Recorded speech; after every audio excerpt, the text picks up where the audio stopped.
Next at 5, families are having unexpected encounters on the beach. Nude sunbathers, why they're having a hard time sticking to their own beach. And also safety concerns downtown, how the city and business owners plan to make you feel safe walking around Orlando. Plus, a 3D rocket launch is scrubbed. Fox 35 News is next.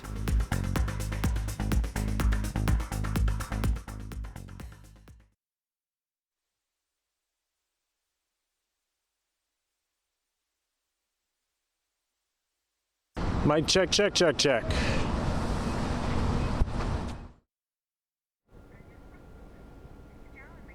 Yeah, 1, 2, 3.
Right now on Fox 35 News at 5, people don't feel safe in downtown Orlando. That's according to a new survey. Thanks for joining us, everyone. I'm Ray Vieda. And I'm Christy Kern. That survey says 55% of people do not feel safe between 11 at night and 7 o'clock in the morning. Fox 35's Matt Trezza joins us live tonight. And Matt, most people say they'd even pay more for drinks to help get more safety features. Yeah, that's right. There was a big meeting that just wrapped up a few minutes ago here at City Hall upstairs behind me. There were dozens of bar and restaurant and nightclub owners from across downtown Orlando. And what they wanted to hear from the city was the plan that the city has for 2 ordinances. One is a moratorium and the other one has to do with alcohol permitting that have the potential to both to address safety in downtown Orlando and also affect the bottom lines of many of these clubs and bars that operate downtown at night. Now, this comes after a downtown safety survey where 55% of people say they feel unsafe after 11 p.m. downtown. Nearly 1 in 4 say safety is the leading factor hindering economic growth in the area, and 25% of people said there wasn't enough police protection. Now, at the meeting, city officials presented business owners with some proposed safety ordinances regarding a nightclub moratorium and an after midnight alcohol sales permit. The moratorium would prohibit any new nightclubs from opening downtown for the next 6 months while the city studies downtown safety. The alcohol permit ordinance would require a permit for alcohol sales after midnight until 2 a.m. and that permit would be strictly regulated according to the number of off-duty police on hand to maintain order, using metal detectors, and the number of violations that a nightclub has. Now, the city of Orlando is set to vote on these ordinances at their meeting on March 20th. We're live in downtown Orlando. Matt Trezza, Fox 35 News. Matt, thank you. And breaking news right now in Polk County, a 15-year-old arrested accused of stabbing his 14-year-old classmates. It happened at Westwood Middle School. Deputies say the 2 students were fighting when the 15-year-old stabbed his classmates with a kitchen knife and then ran off campus. He was found a short time later and he now faces multiple felonies. The student who was hurt was taken to the hospital and we are working to find out that person's condition. And we now have new details in the deadly shooting inside a local Applebee's. Lady Lake police say Deshaun Hudson was shot by another customer inside that restaurant. Officers say an argument broke out at about 1 o'clock in the morning yesterday. The other customer then shot and killed Hudson after Hudson allegedly reached into his pants.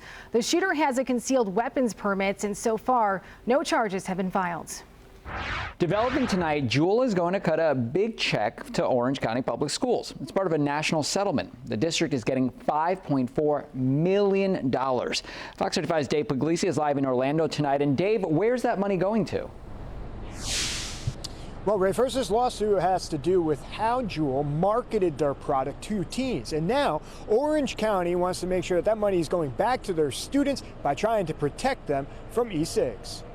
Anything that makes it harder for kids to get away with it at school is a step in the right direction. Courtney Robinson's son, Jalen, was once addicted to vapes. She says he started smoking them in school when he was 13. For over a year, he couldn't put them down. All these kids, they start something with a child mentality, and then before they know it, it's an addiction. In September, Juul settled a lawsuit with 37 states and Puerto Rico about how they advertised e-cigs to teens and mislabeled the nicotine content in their products. Orange County Public Schools just learned that $5.4 million of that settlement will be going to them. The district says they would like to use the money to purchase vape detectors in schools and provide counseling to students who are caught vaping. Once that addiction hits, a lot of things become worth the risk. So I think the counseling will be one of the best things that they could provide. According to Triton Sensors, vape detectors are now in hundreds of school districts across the country, including here in Florida. Triton began creating these detectors 3 years ago. These sensors help combat what they are calling a vaping epidemic. It's kind of like a glorified smoke detector, but instead of detecting smoke, it detects vape. Instead of sounding like an alarm throughout the whole school, it just sends a simple text message or an email or a push notification to like a nearby teacher. Robinson believes something like this could go a long way in deterring some students from ever becoming addicted to vapes. She is thankful her son officially kicked the habit. He came home and he goes, "Mom, look," and he didn't have his patch on. And I was like, "Oh, what happened?" And he's like, "I took it off and I didn't even crave a vape one time." And I was like, "Yes, woo!" Now, Orange County Public Schools says it will still be some time before you start to see any kind of vape detecting devices in their school. They say first they have to receive that money, and then after that they need to clear a few hurdles before they can go and purchase those devices. Now, coming up at 6, I'll be talking to Jalen about what his experience with kicking the habit was like. In Orlando, Dave Puglisi, Fox 35 News. Dave, thank you. 3 other districts in our area were also part of that same lawsuit. We reached out to Seminole, Brevard, and Polk County schools to see if they got any money from that settlement. Brevard County Schools tells us they expect to get $2.4 million. They'll use that money for some student programs. We're waiting back to hear from Seminole and Polk counties. A news alert right now. The man accused of gunning down a 9-year-old girl and Spectrum 13 News reporter pleads not guilty to the murders. 19-year-old Keith Moses entered that plea this week. He had already pleaded not guilty to 38-year-old Natasha Augustin's murder last month. Orange County deputies say Moses shot and killed Augustin, then came back 5 hours later to that scene and shot 24-year-old Dylan Lyons and 9-year-old Tiana Major. In Volusia County, a woman is arrested for her 4th DUI. Investigators say Lisa Lang crashed into a motorcycle rider who had to be airlifted to the hospital. They say she did not hit the brakes until after she hit the rider. She is still behind bars tonight. For Fox 35 Mission Control, the 3D printed rocket is staying on the ground. The mission was scrubbed just after 3 this afternoon. Fox 35's Esther Bauer joins us live from Jetty Park in Port Canaveral. And Esther, we know you were really looking forward to this today. Yes, I was, guys. I'm looking forward to every single one of these launches, and so many people were too. I mean, this park was packed. It is now cleared out. People waited for hours to see this 3D printed rocket lift off, but we're all going to have to wait a few more days to see history unfold. Well, when they held it at minute 10, I'm like, oh, come on. These space fans will have to wait until another day for this rocket to launch. Relativity Space made numerous attempts to launch their 3D rocket, but they only had a 1 to 4 p.m. launch window on Wednesday to make history. So they had to call it due to technical issues. Early in the countdown, they had problems with oxygen temperatures in the rocket's second stage. I always see it on YouTube or the internet, so I figure why not come down and see it for myself. Mike's visiting from New York, spending part of his vacation at Jetty Park. 85% of the Terran 1 rocket was made by a 3D printer.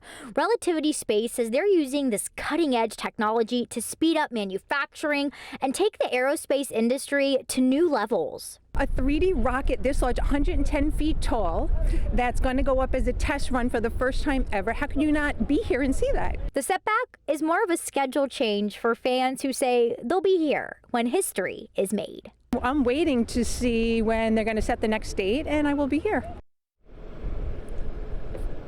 And we do know SpaceX is supposed to launch tomorrow, so the dates we should all be keeping in mind for this 3D printed rocket is March 11th and 12th. Now, while every scrub is always a disappointment, coming up later tonight at 6, we're going to hear from space experts who say they aren't necessarily surprised. We're live at Jetty Park. Esther Bauer, Fox 35 News. Esther, thank you. Well, the first meeting took place today for the board that is replacing Disney's Reedy Creek Improvement District. Fox 35's John Brown has been looking into this issue, and he joins us live right now. So, John, what happened today? Well, it was actually the first time we actually got to see this new Central Florida Tourism Oversight District board.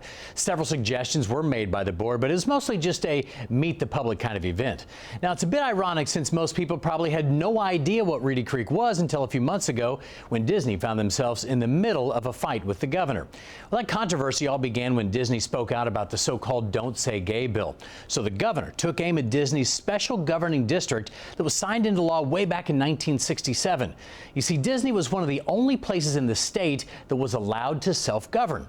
DeSantis later signed a bill to abolish that district, and that's when he installed this new board appointed by him. So that's how we got here. Today, the new board members talked about what their role will be and what they're looking for.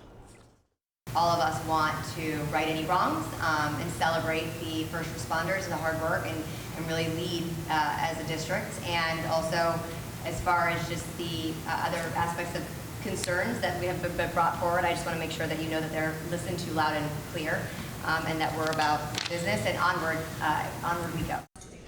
The board talked about some things like better equipment for the firefighters at Disney and possible raises, along with discussions about future actions they might take. Those could include things like prohibiting COVID restrictions at Disney and maybe even eliminating the two cities created by Disney, including Lake Buena Vista and Bay Lake. So the big question for a lot of people is, Disney included, if this board is going to have any influence over Disney's operations. I spoke with a Disney political expert today, and you'll hear what he has to say about that coming up tonight on Fox 35 News at 10. I'm John Brown, Fox 35 News. Ray, over to you. John, thanks. Coming up on Fox 35 News at 5, mid-air collision. Two planes pulled out of the water today in Winter Haven. We're bringing you live to the scene in about 20 minutes. Plus, caught on camera, a burnout done on a pride flag painted in the middle of the road, but their tactic did not work. And also, we're checking in with Fox 35's Valerie Boy. And some beachgoers say they were caught off guard by nudists on the beach. I'm Valerie Boy, and I'll have that story.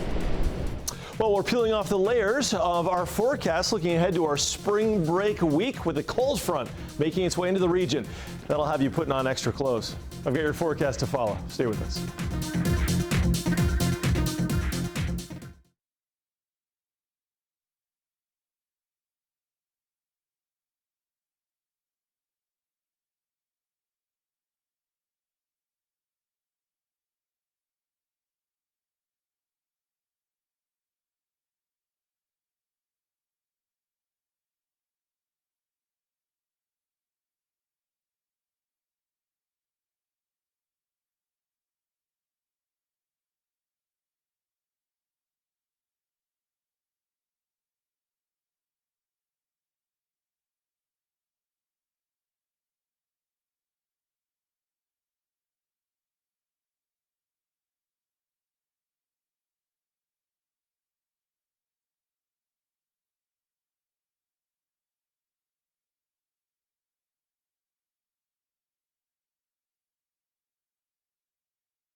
Building Central Florida. There's a plan to develop a downtown in DeBary. The project would be called DeBary Main Street. And as Fox 35's Chris Lindsay reports, crews hope to break ground on that project soon. As soon as this summer, crews will break ground on the DeBary Main Street project. They will also kick off their plan for a natural park. We've just been moving on and executing our strategies as best we possibly can, and so far, we're doing pretty darn good. City Manager Carmen Rosamanda says the three goals of the projects are to create a more urban atmosphere and add spaces for ecotourism, all while maintaining their identity as a small town. We've always been a very close-knit community, and we take pride in that. This is a virtual model of what the grassy area near the DeBary Sunrail station will look like once the construction is complete. It will feature a community plaza, apartments, retail, and other attractions. It's a great opportunity to go back to small mom and pop specialty type businesses, and I think that is really appealing. Just up the road from the new Main Street, a more than 150-acre natural park by the St. Johns River. It will open up to the public for people to bike, fish, and relax. We spoke with residents, some saying they're in favor of bringing more amenities to the area. Because I think nowadays communities should come together more and hang out and be stronger. While others are concerned about the extra traffic it will bring. It's way overpacked now. I liked it much better when it was a smaller city. As city officials continue to figure out what works best for everyone, Rosamanda tells me he's excited about the project and eager to move forward with the changes. That it's such a desirable place to live. And it's going to get better and better as all these amenities come into place. Reporting in DeBary, Chris Lindsay, Fox 35 News. If you've got beach plans coming up, double check the water before jumping in. Two massive great white sharks have pinged off the coast. Maple is hanging out near St. George Island in the Panhandle in the Gulf of Mexico. She is over 11 feet long. And Tancook pinged near Amelia Island in the Atlantic Ocean. That's just north of Jacksonville. He's about 10 feet long. We have the shark tracker posted on our website. There it is, fox35orlando.com. You can see where any tagged shark is right now. Just look for the story. I mean, thank goodness for this technology. Yes, exactly. Who would have thought? Now you know where to go to be safe. Well, live pictures right now from our Hard Rock camera in Daytona Beach, and we're with Fox 35 Storm Team meteorologist Brooks Garner. And yeah, I mean, I can't imagine. Now we know, but I don't know if that could maybe even add to the anxiety, right? Maybe for you. I mean, this is the thing. Probably for me. Sharks are like roaches, where you see one, there's actually 100 more.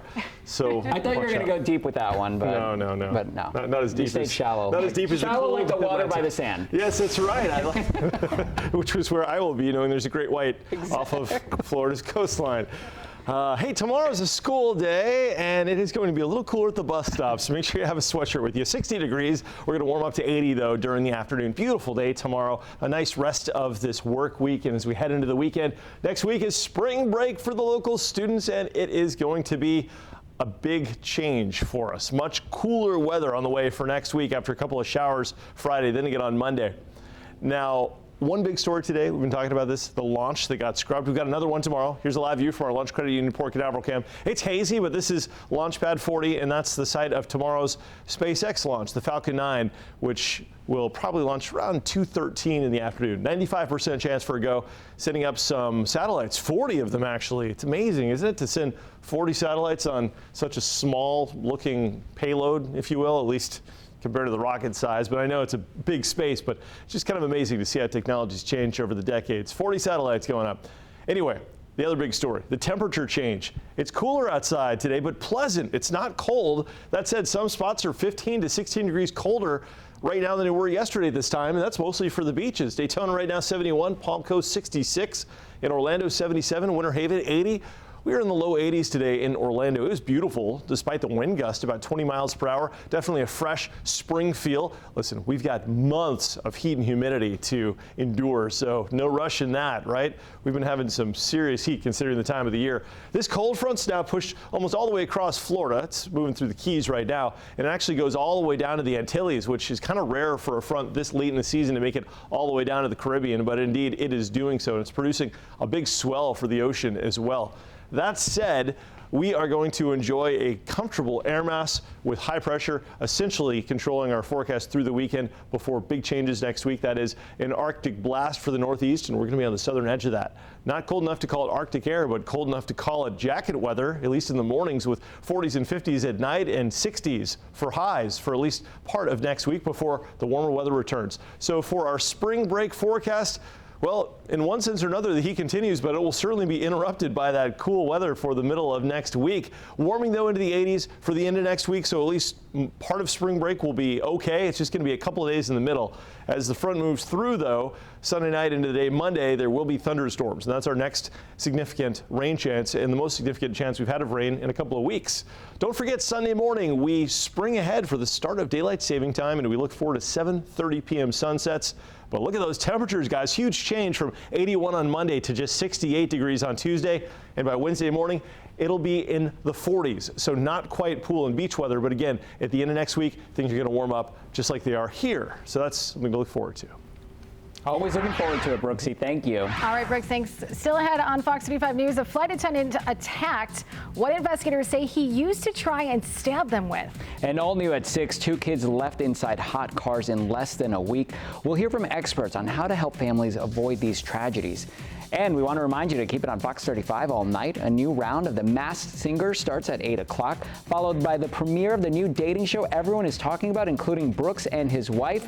Farmer Wants a Wife is the name of the show, and that name says it all. Check it out tonight at 9 o'clock, right before Fox 35 News at 10.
A pride flag mural painted on a road is now fixed after someone did a burnout on top of it in Fort Lauderdale. Yeah, it was all caught on camera. Take a look at this security video. You can see someone get out and pull out their phone to record the driving that caused this damage. This all happened only 2.5 weeks after the flag was installed. I was so disgusted, like, that people would do this, that they would spend their time doing something so hateful. Police are now looking for the 2 suspects. A man is accused of trying to open a plane's emergency door mid-flight. Authorities say he even tried to stab a flight attendant with a broken spoon. It happened on a flight from LA to Boston. Investigators say he wanted to jump out of the plane despite knowing many people would die if he got the door open. He now faces life in prison. Luckily, no one was hurt. Coming up at 5:30, scary new body camera released. A suspect turns a box truck into a battering ram. Plus, new details after a woman that was working out in her apartment's gym turns the tables on her attacker. And the big story at 5:30, we're learning more about the plane crash that killed 4 people in Polk County. We have a live report coming up in just a few minutes.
Testing 1, 2, 3, 4. You know, all 4 people who died in this incident have one thing in common, or had one thing in common. They